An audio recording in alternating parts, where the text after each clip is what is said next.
eskwelahan. Ayaw mo pagpanik, May! Madilim dahil nawalan na ng kuryente sa silid-aralang ito. Kalma lang, Bay. Kalma lang. Sakit ako likod. Nagkalat na rin ang mga debris sa sahig habang papalabas ang mga naghihiyawang estudyante.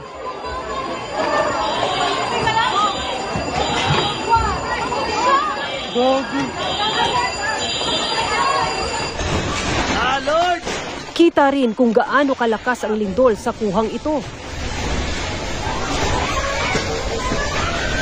Tago! Kung saan nagbagsakan ang kisame pati mga ilaw. Hindi rin magkumahog sa pagtatago sa ilalim ng mga mesa ang mga trabahador. Lord, tama na, Lord!